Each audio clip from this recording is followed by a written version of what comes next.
Right, got the bed set up and just had a roadside shower, full Monty. Feels amazing. Just pulled up in I think you call it a surplus stop. Just down there is the turn off to start the Great Ocean Road. So that was my view.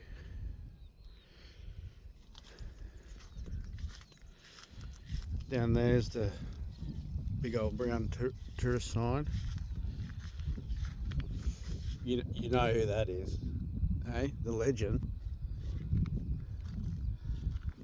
Gives the black pearl run for its money, the great flying crow. Legend. Absolute legend. We done some kilometres today, nice and easy. And this is our first stop. Down there is called the Bay of Islands, about 7k. So that's where we'll be off in the morning. So you guys are following along. And this is a bit of a highlight for your day or for your week. Stay tuned because that's where it all begins. This is where I really activate my inner tourist, because we've just been traveling from that direction all the way to here, and to be honest, quite disappointed. And where there has been beauty, it's just been saturated with people of a certain mentality. We won't go into it too deep, but it's just not my cup of tea, and it's a bit unfortunate, regardless if it's holidays or not. It just is, yeah, you know. The beauty of places really should be open up to a lot of people. I don't know if I've passed it or not. I might need to do a back loop. How are we looking for time? But as the Flying Crow and I do, we just sort of go. We go where we feel we need to go. I was sharing with my friend there before, and I've shared it in words in a post here, that part of my personal evolution is learning to dance among the uncertainty whilst knowing I'm moving myself in the right direction, or traveling the right way, if that makes sense. A little bit of an oxymoron. Like, how can you know but be uncertain? Like, dive deep into that and you'll get it. Because it's a bit like the journey destination thing. I think this is going to turn into a YouTube video. I'll keep going.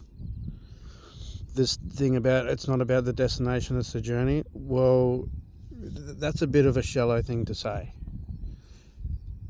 You need a destination. Your destination is important, because this was not necessarily my destination, right where we are. And I didn't know about this place, okay? My destination, to a degree, was to get close to the Great Ocean Road, okay? Now, the journey, it was pretty shit. It's pretty uneventful. And if your destination matches that, then that whole thing about it's about the journey, it sort of cancels itself out, right? So both of them are important. The destination is important because when you get to the destination and it doesn't meet your expectations, okay, then it aids into what it is that you're actually after, and you can get clear and more precise, okay? So destination important. Journey may actually, you could flip the script.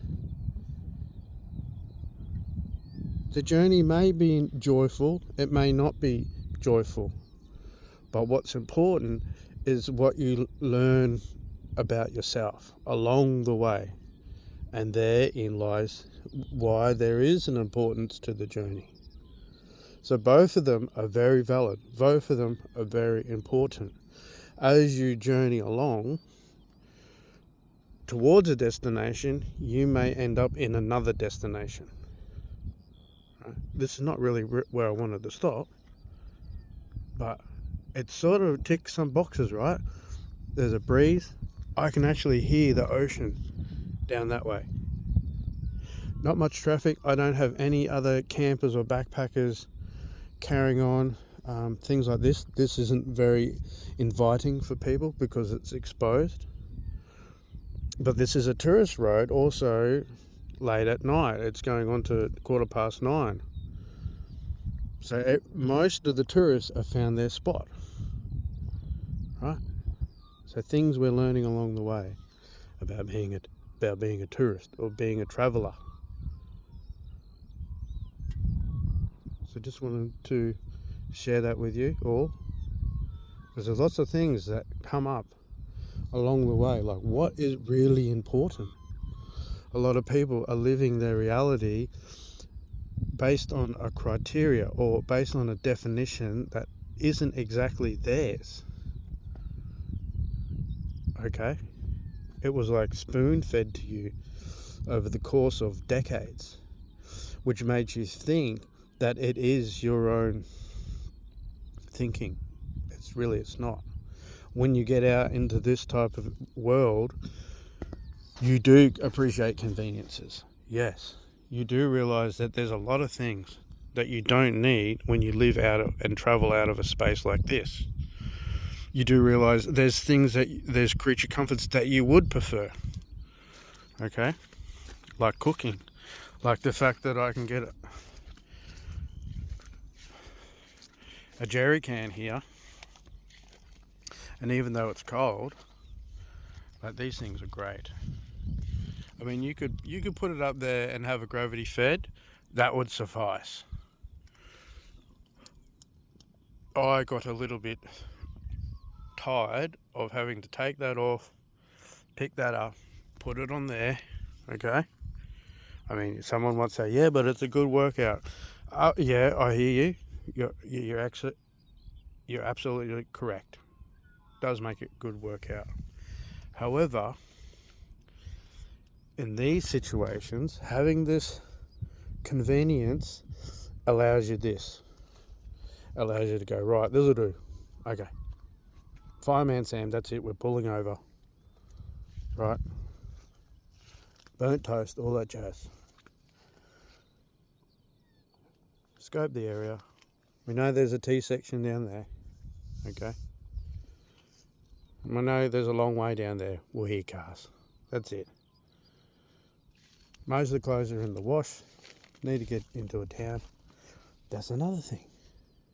No freaking laundry mats for hundreds and hundreds of kilometres unless you go into a major town. As a traveller, sometimes you don't want to have to do that. So, these are the little things we're working on. Okay? Little things like that. Okay? That's the laundry tub. We need to do some laundry. We're running out of clothes. Boards are up nice and safe, and I can just slide up here and have a good little snooze. Curtains drawn. I mean, it's little things like this. You realise, oh, you don't really need a whole bunch. I think, Mozzie, hey? The first Mozzie on the trip. Pros and cons. Pros and cons. But here we are. Nothing a bit of spray can't handle. So if you're thinking about having a travel, go and do it. Even, you don't need all these things. Like a lot of the YouTubers say, get a van, get your car, whatever it is, strip it out, put an air mattress in there. I mean, even in the beginning, if you just get a whole bunch of blankets, go to your nanas, get all the old blankets. Nanas are good with that. Go to an op shop, pick up a whole bunch of blankets, something like this. Even if you know someone who does carpeting, so you can get the underlay, or a mattress topper. Right, there's a mattress topper there. Throw it in the back. Throw in your blanket. Get yourself a couple of bottles of water. definitely go and invest in one of these. Right. Where we are. So that there might cost you somewhere near like $100. Okay. Cool thing is this thing here is rechargeable. Just gave away the brand name. Didn't want to do that. Shit. But it's things like this I need to get a bit more savvy and say, hey, if you want one, there's a link in my description. But that's it, folks. And some a tucker box. Like, get yourself one of these, a big one of these for some tucker, gas cooker and that in it, toilet paper, things like this.